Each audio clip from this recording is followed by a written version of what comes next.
Innal hamdalillah nahmaduhu wa nasta'inuhu wa nastaghfiruhu wa nastahdihi wa na'udzu billahi min shururi anfusina wa min sayyiati a'malina. Man yahdihillahu fala mudilla lahu wa man yudlil fala hadiya lahu. Asyhadu an la ilaha illallah wahdahu la syarika lahu wa asyhadu anna Muhammadan 'abduhu wa rasuluhu wa safiyyuhu min khalqihi wa habibuhu. Ballagha ar-risalata wa adda al-amanata wa nasaha lil ummati wa jahada fi sabilillahi hatta atahul yaqin. Allahumma salli wa sallim ala sayyidina Muhammadin fil awwalin wa salli wa sallim ala sayyidina Muhammadin fil akhirin wa salli wa sallim ala sayyidina Muhammadin fi kulli waqtin wa hin wa salli wa sallim ala sayyidina Muhammadin fil mala'il a'la ila yaumiddin wa ala alihi al-akhyar wa ad-da'i al-abrar wa azwajihi al-athhar. Wa ba'd, fa inna asdaqal hadithi kitabullah wa khairal hadi hadi Muhammadin sallallahu alaihi wasallam wa syarrul umuri muhdatsatuha wa kullu muhdatsatin bid'ah wa kullu bid'atin dhalalah wa kullu dhalalatin finnar.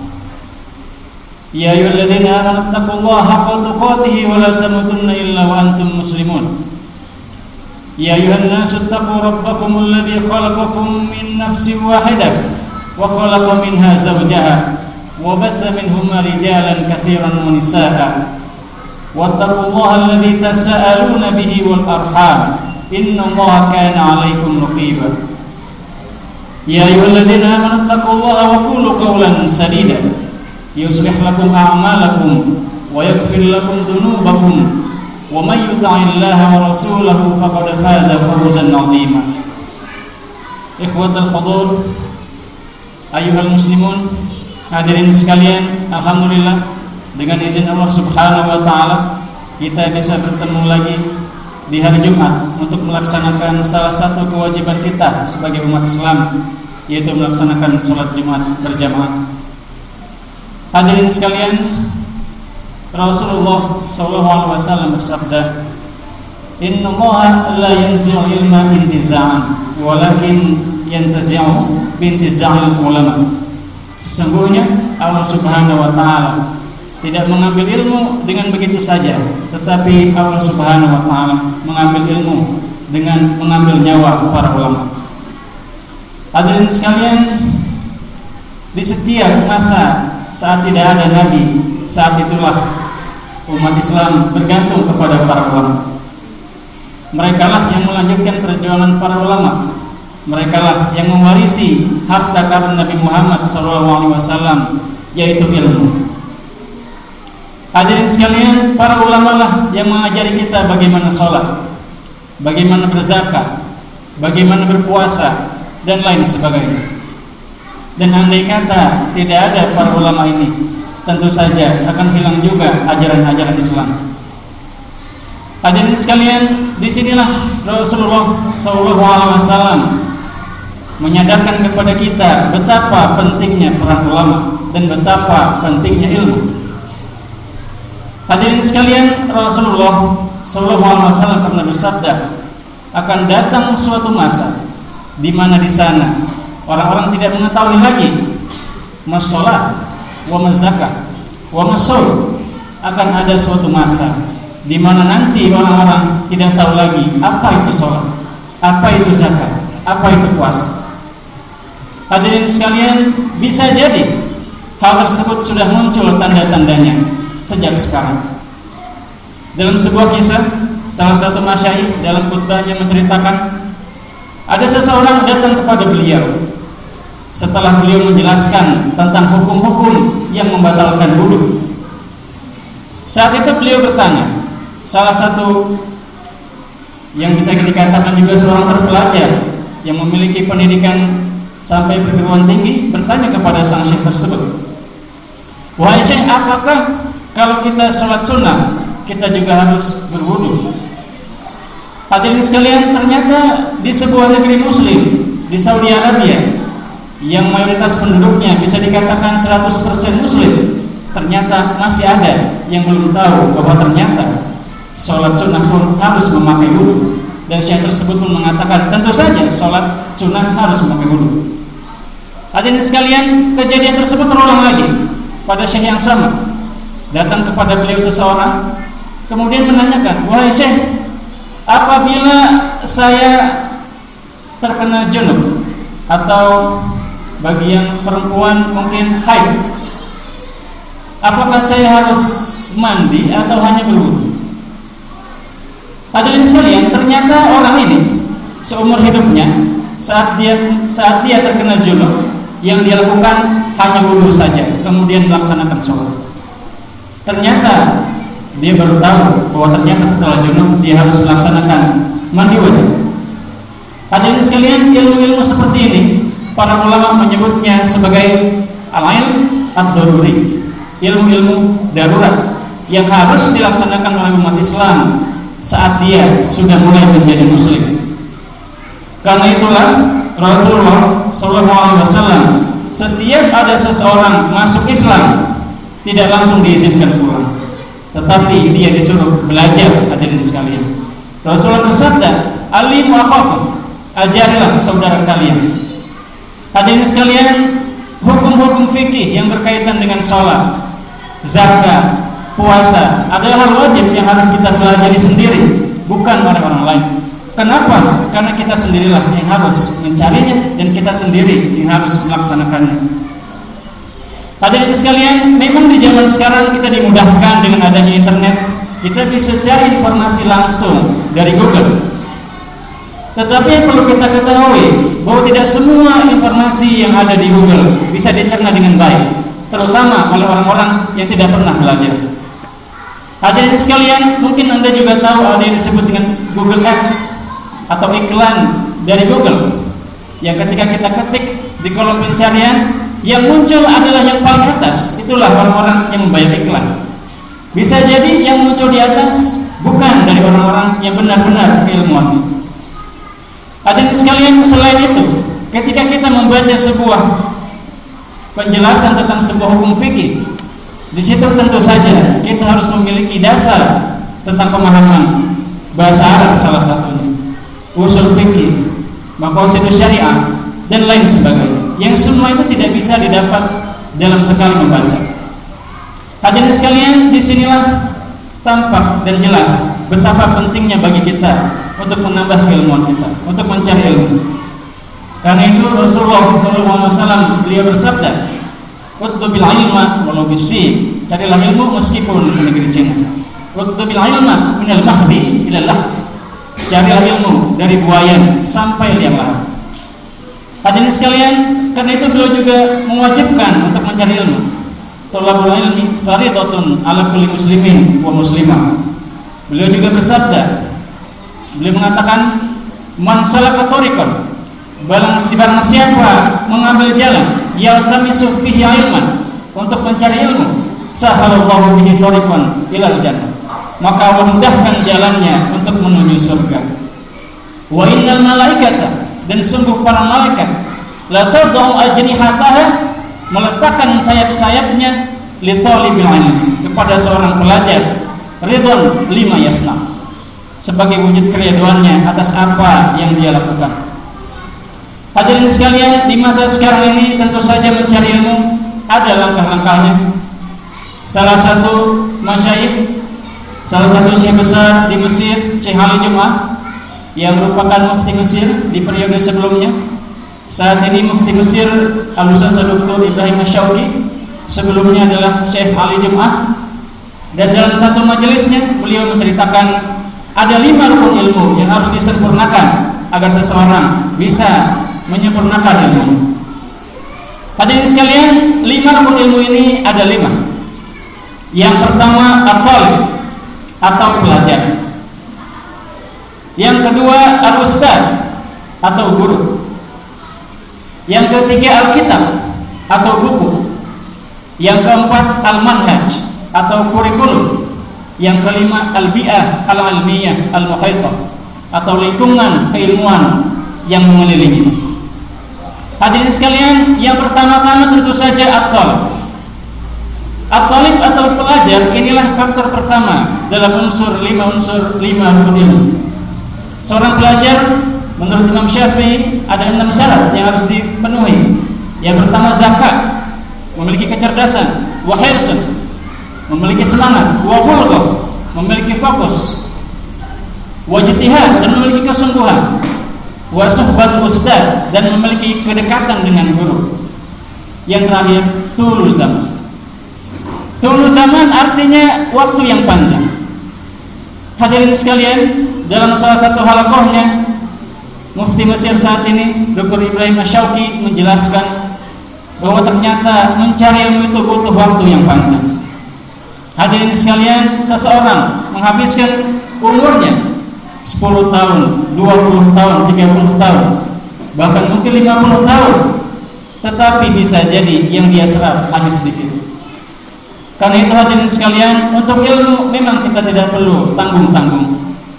Saat kita perlu belajar, habiskanlah waktu sebanyak mungkin yang kita bisa, karena bisa jadi yang kita dapat pun tidak akan banyak. Yang kedua, al-ustaz, guru. Hadirin sekalian, memang kita bisa mencari ilmu dari website atau mungkin dari Google, tetapi dalam Islam ada yang disebut ad-dirayah dan ar-riwayah, pemahaman dan riwayat. Karena itulah salah satu tradisi yang diajarkan oleh Rasulullah dan para sahabat adalah mencari ilmu langsung kepada gurunya. Bahkan Ibnu Abbas beliau menyatakan bahwa beliau telah mendatangi hampir semua sahabat untuk mencari ilmu dari mereka. Karena itu para ulama tidak enggan-enggan untuk melintasi ribuan kilometer dari satu negeri ke negeri yang lain, walaupun hanya dengan unta, demi mencari seorang guru. Hadirin sekalian, disinilah perbedaan antara yang belajar dengan guru dan yang belajar tanpa guru. Ketika seseorang belajar tanpa guru, dia akan menemui banyak kesulitan dan lebih sulit untuk menyelesaikan proses pembelajarannya. Sedangkan yang belajar dengan guru tentu saja akan lebih mudah, karena sang guru telah melewati proses yang panjang untuk bisa mempelajari suatu ilmu tersebut.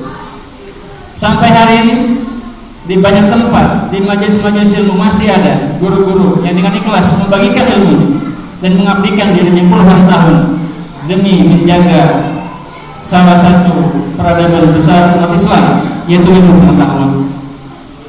Hadirin sekalian, yang ketiga, Alkitab atau buku. Tentu saja buku juga menjadi hal penting, dan ini tentu saja nanti hubungannya dengan pentingnya kita mempelajari bahasa Al-Quran, yaitu bahasa Arab. Hadirin sekalian, bahasa adalah kunci. Kenapa bahasa Arab menjadi sangat penting? Bahkan Ibnu Faris, beliau mengatakan hukumnya adalah wajib mempelajari bahasa Arab. Kenapa? Karena semua ibadah kita, baik yang wajib maupun yang sunnah, dilaksanakan menggunakan bahasa Arab. Dan Al-Quran, Al-Hadis, semuanya juga menggunakan bahasa Arab. Dan saat kita sudah memiliki bahasa Arab ini, kita bisa membuka buku-buku keilmuan yang kita inginkan. Bahkan Al-Imam Al-Farahidi mengatakan, barang siapa menguasai bahasa Arab, maka dia telah mendapatkan petunjuk untuk menguasai semua ilmu. Kenapa? Karena dengan bahasa Arab dia bisa memahami buku-buku dari berbagai cabang keilmuan. Selanjutnya hadirin sekalian adalah al-manhaj atau kurikulum. Ini juga hubungannya dengan guru. Ketika guru memberikan arahan dan juga petunjuk kepada seseorang, tentu saja itu akan menggunakan al-manhaj atau suatu kurikulum yang jelas. Seorang guru memiliki gambaran luas atau gambaran umum apa saja yang harus dikuasai oleh seorang murid. Karena itulah, jika ada seorang dokter, maka tentu saja dia harus mempelajari ilmu-ilmu obat, bagaimana praktek, keperawatan, dan lain sebagainya.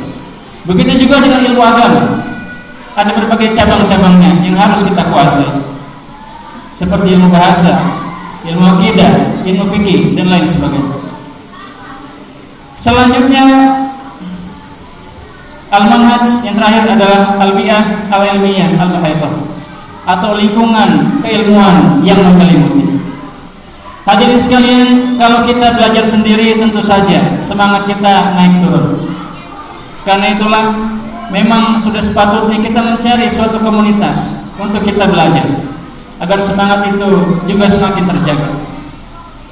Dalam penelitian dibuktikan bahwa ternyata orang-orang yang belajar jarak jauh yang bisa menyelesaikan pendidikannya kurang lebih maksimal hanya 50%. Sedangkan pembelajaran langsung atau offline yang bisa menyelesaikan 70-80%. Kenapa seperti itu hadirin sekalian?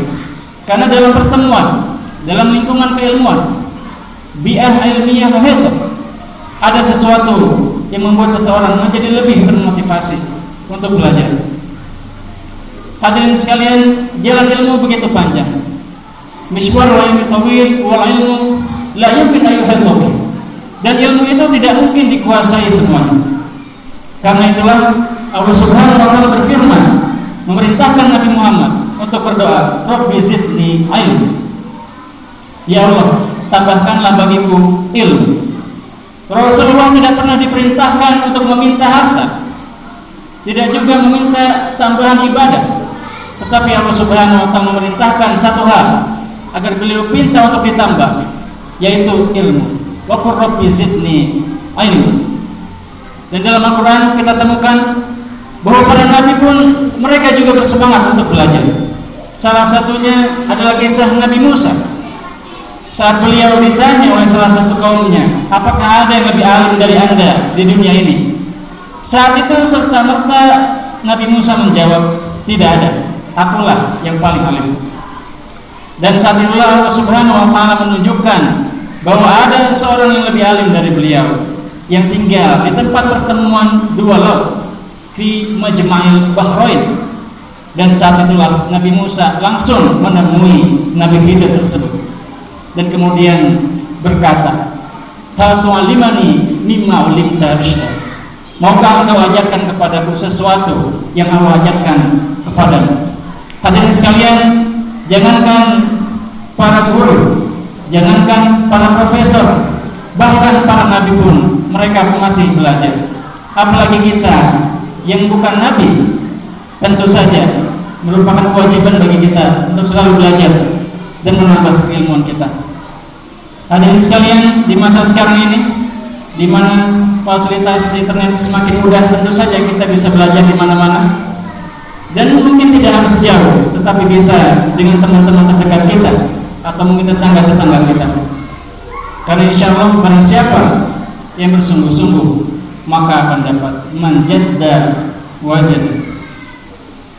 Dan sebagaimana juga banyak dibicarakan dalam pepatah Arab, ijad wala taksal wala taku ghafilan fanadamatu uqba liman yatakasal.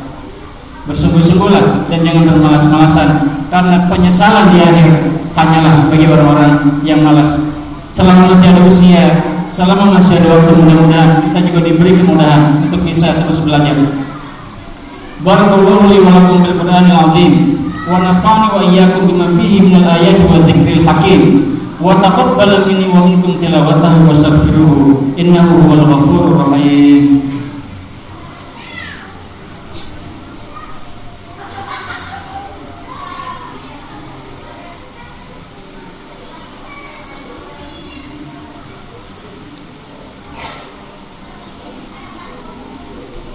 Innal hamdalillah nahmaduhu wa nasta'inuhu wa nastaghfiruhu wa nastahdihi wa na'udzu billahi min shururi anfusina wa min sayyiati a'malina. Man yahdihillahu fala mudilla lahu wa man yudlil fala hadiya lahu. Asyhadu an la ilaha illallah wahdahu la syarika lahu wa asyhadu anna Muhammadan abduhu wa rasuluh la nabiyya ba'dahu. Allahumma shalli ala Muhammad wa ala ali Muhammad kama shallaita ala Ibrahim wa ala ali Ibrahim. Ya ayyuhalladzina amanu taqullaha haqqa tuqatih wa la tamutunna illa wa antum muslimun. Hadirin sekalian, di khutbah kedua ini khatib ingin menceritakan kembali salah satu kisah yang mungkin sering kita dengar, yaitu tentang perjalanan keilmuan Ibnu Hajar al-Asqalani. Ibnu Hajar berasal dari sebuah tempat di Palestina bernama Asqalan.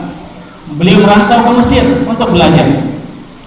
Hadirin sekalian, beliau menghabiskan waktunya bertahun-tahun untuk belajar, menghafalkan hadis, menghafalkan ayat, membaca kitab-kitab para ulama, tetapi selama 5 tahun beliau tidak mampu menghafal apa-apa. Sang guru yang melihat perjuangan beliau kemudian mendatangi Ibnu Hajar dan berkata, "Sudahlah, kamu sepertinya tidak berbakat untuk menjadi pelajar. Kamu pulang saja, bertani atau menggembala kambing." Ibnu Hajar yang masih semangat untuk belajar saat itu pun menjadi bingung dan akhirnya menjalankan perintah gurunya untuk pulang kembali ke kampungnya di Asqalan di wilayah Palestina. Hadirin sekalian, di tengah perjalanan beliau berhenti di sebuah terminal. Di situ para pelancong beristirahat dan juga mengikatkan unta-unta mereka kepada sebuah batu. Hadirin sekalian, batu itu yang dijadikan tempat untuk mengikat unta terlihat bentuknya berubah, tidak lagi bulat, tetapi bentuknya seperti buah apel yang sudah dimakan, tengahnya menjadi seperti berlubang. Hadirin sekalian, Ibnu Hajar al-Asqalani saat itu memandang batu tersebut dan berpikir, bagaimana bisa sebuah batu dibentuk hanya oleh tali unta? Apakah tali unta ini begitu kuat? Seorang pelancong yang datang kemudian berkata, tentu saja bisa. Kalau diikat setiap hari, maka lama-lama batu itu akan terbentuk juga. Ibnu Hajar saat itu menjadi berpikir, atau mungkin yang biasa kita sebut world awareness, mendapatkan suatu kesadaran tingkat tinggi. Dan saat itulah beliau berpikir, kalau batu saja bisa dibentuk, apalagi kepala saya. Maka saat itu beliau memutuskan untuk kembali ke Mesir dan belajar kembali. Hadirin sekalian, ternyata setelah bertahun-tahun beliau habiskan untuk belajar, saat ini kita mengenal Ibnu Hajar al-Asqalani sebagai salah satu ulama terbesar sepanjang sejarah. Beliaulah satu-satunya manusia yang pernah mendapatkan taufik dari Allah untuk menjelaskan kitab Sahih Bukhari yang beliau kumpulkan dalam kitab Fathul Bari. Salah satu kitabnya Bulughul Maram masih dikaji sampai hari ini di pesantren-pesantren bahkan di Indonesia. Ternyata orang yang kesulitan belajar pun Allah bukakan pintu-pintu hikmahnya dan akhirnya bisa menjadi orang yang bermanfaat bagi umat Islam. Hadirin sekalian, mudah-mudahan khutbah singkat ini menambah semangat kita untuk kembali belajar dan kembali belajar. Karena seperti dikatakan dalam Al-Quran, wa qur rabbi zidni ilma wa fawqa kulli zi ilmin alim. Dan berkatalah dan katakanlah, tambahlah ilmuku, dan di atas semua yang punya ilmu ada yang maha berilmu, yaitu Allah Subhanahu wa ta'ala. Inna Allaha wa malaikatahu yusholluna 'alan nabi ya ayyuhalladzina amanu shallu 'alaihi wa sallimu taslima. Allahumma shalli 'ala Muhammad wa 'ala ali Muhammad kama shallaita 'ala ali Ibrahim wa 'ala ali Ibrahim fil 'alamin innaka Hamidum Majid. Allahumma ighfir lil muslimina wal muslimat wal mu'minina wal mu'minat al ahya'i minhum wal amwat innaka sami'un qaribun mujibud da'awat ya qadiyal hajat. Rabbana hab lana min azwajina wa dhurriyyatina qurrata a'yunin waj'alna lil muttaqina imama. Allahumma aslih lana dinana alladhi huwa ismatu amrina wa aslih lana dunyana allati fiha ma'ashuna wa aslih lana akhiratana allati ilayha ma'aduna waj'al al-hayata ziyadatan lana fi kulli khair waj'al al-mauta rahatan lana min kulli syarr. Allahumma ij'al Indonesia hadhihi baldatan aminatan mutmainnatan sakha'an rakha'an wa sa'iru biladil muslimin. Rabbana atina fid dunya hasanah wa fil akhirati hasanah wa qina adzabannar. Ibadallah, innallaha ya'muru bil 'adli wal ihsan wa ita'i dzil qurba wa yanha 'anil fahsya'i wal munkari wal baghi ya'idzukum la'allakum tadhakkarun. Wa la dzikrullahi akbar. Aqimus shalah.